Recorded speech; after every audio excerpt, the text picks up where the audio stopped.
જય શ્રી કૃષ્ણ મિત્રો। આજના વિડીયોમાં આપણે ગ્રીન ચટણીનું એવું સરસ મજાનું પ્રીમિક્સ બનાવીશું જેને તમે ફ્રીજ વગર બારે જ 1 વર્ષ સ્ટોર કરીને રાખી શકો છો અને અમુક જ સેકન્ડમાં ખાલી પાણી મિક્સ કરી અને ફટાફટ ગ્રીન ચટણી બનાવીને તૈયાર કરી શકો છો। ખાસ કરીને જો તમે વર્કિંગ વુમન હો તો આ પ્રીમિક્સ ખૂબ જ ઉપયોગમાં આવશે। અને બીજું કે ઉનાળામાં જ્યારે કોથમીર ન મળતી હોય અથવા તો મોંઘી મળતી હોય ત્યારે આ ખૂબ જ ઉપયોગી થાય છે।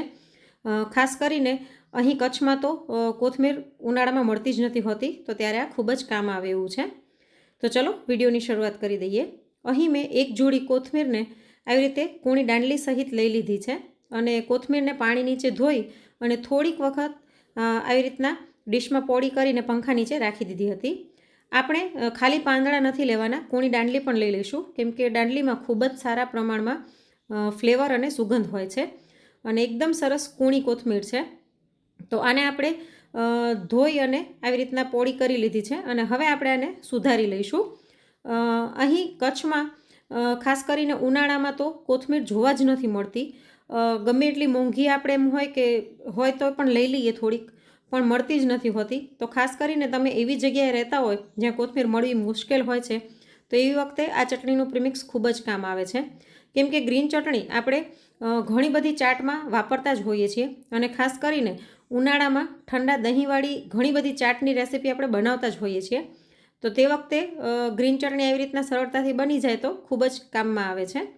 તો આપણે કોથમીરને આવી રીતના સુધારી લઈશું જેથી તે જલ્દીથી ડ્રાય થઈ જાય।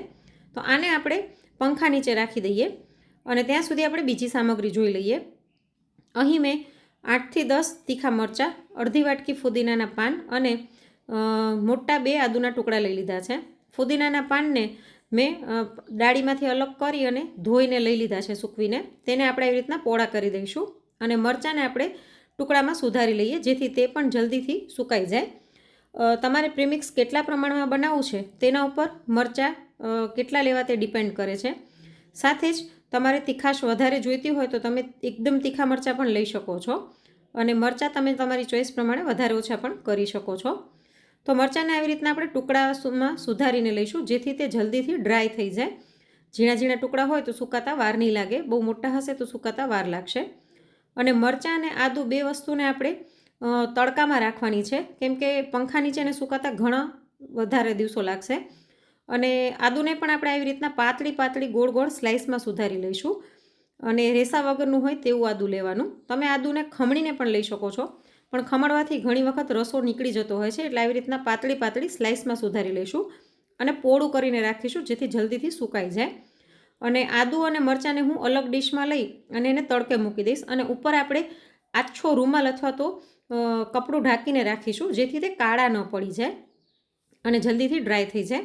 તો લગભગ 1 થી 2 દિવસમાં તડકે મરચાં અને આદુ ડ્રાય થઈ જશે અને ત્યાં સુધીમાં પંખા નીચે આગળ એ બધી પાંદડા જે લીધા છે જેમ કે ફુદીનો, કોથમીર, લીમડો તે પણ બધા સુકાઈ જશે અને આ પાંદડાને આપણે તડકે નહીં સુકાવવાના, નહીં તો તે કાળા પડી જશે। તો એવા ને એવા ગ્રીન રહે એના માટે આપણે આને પંખા નીચે જ સૂકવીશું।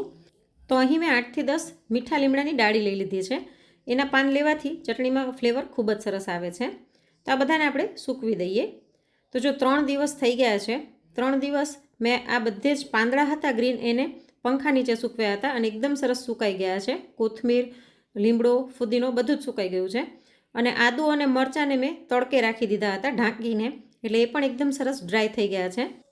તમે આદુ મરચાંને 2 દિવસ તડકે રાખી અને પછી ત્રીજા દિવસે જ્યારે જરૂર હોય ત્યારે આ બધી પાંદડા છે, કોથમીર, ફુદીનો, લીમડો એ બધાને તમે ઓવનમાં પણ ડ્રાય કરીને લઈ શકો છો તો પણ તેનો કલર એવો ને એવો જળવાયેલો રહેશે।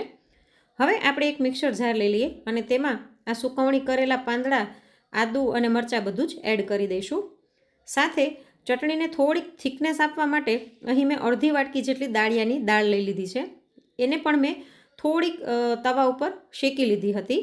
તમે દાળિયાની દાળને બદલે ફોતરા ઉતારેલા દાળિયા પણ લઈ શકો છો અથવા તો કાચા શિંગદાણા હોય તેને શેકી અને ફોતરા ઉતારીને એ પણ લઈ શકો છો, પણ શીંગમાં થોડુંક તેલનું પ્રમાણ હોય છે જેના કારણે ચટણીનું પ્રીમિક્સ લાંબા સમય સુધી નથી રહેતું, ખરાબ થઈ જાય છે, એટલા માટે અહીં મેં દાળિયાની દાળ લીધેલી છે।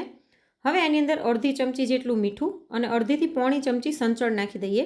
સંચળનો ફ્લેવર ખૂબ જ સરસ આવે છે અને સંચળ લેવાનું હતું એટલે મેં મીઠું થોડુંક ઓછું લીધેલું છે। સાથે અડધી ચમચીથી થોડીક ઓછી હિંગ લઈ લઈશું. હિંગનો ફ્લેવર આમાં ખૂબ જ સરસ આવે છે. અને તેની સાથે અડધી ચમચી જેટલું આખું જીરું, અડધી ચમચી જેટલો અહીં મેં ગાર્લિક પાવડર લીધેલો છે.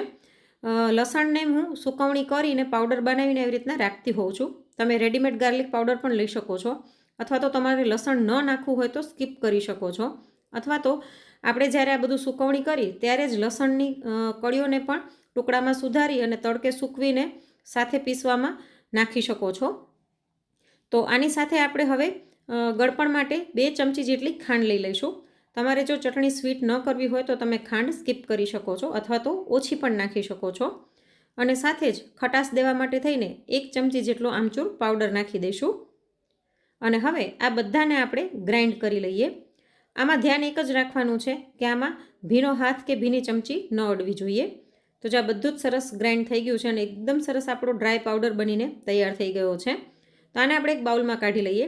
તમે આને કાચના કન્ટેનરમાં ભરી અને ફ્રીજની બહારે પણ આખું વરસ સાચવીને રાખી શકો છો. જરાય ખરાબ નહીં થાય, કેમ કે આમાં બધું જ આપણે સુકવણી કરીને લીધેલું છે. અને જ્યારે પણ ચટણી બનાવવાનું મન થાય, જેટલા પ્રમાણમાં પણ ચટણી બનાવવી હોય એટલી ચમચી પ્રીમિક્સ લઈ અને પાણી નાખી અને 30 સેકન્ડમાં ચટણી બનાવીને તૈયાર કરી શકશો. તો સેન્ડવિચમાં, કોઈ પણ ચાટમાં ક્યાંય પણ ચટણીની જરૂર હોય તો તરત જ ઉનાળામાં આવી રીતના લીલી ચટણી બનાવી શકશો.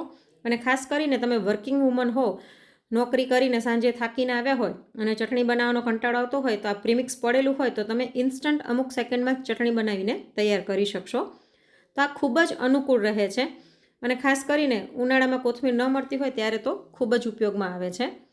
તો આજની આ ગ્રીન ચટણીની પ્રીમિક્સની રેસિપી તમને કેવી લાગી તો કોમેન્ટ કરીને જરૂરથી જણાવજો. અને જો આજનો વિડીયો ગમ્યો હોય તો લાઈક કરીને વધુમાં વધુ શેર પણ કરજો. અને આવા જ અવનવા વિડીયોઝ જોવા માટે ચેનલને સબસ્ક્રાઈબ કરવાનું ના ભૂલશો. સબસ્ક્રાઈબ કરવું બિલકુલ ફ્રી છે. જલ્દી જ મળીશું એક નવા વિડીયો સાથે. Thanks for watching.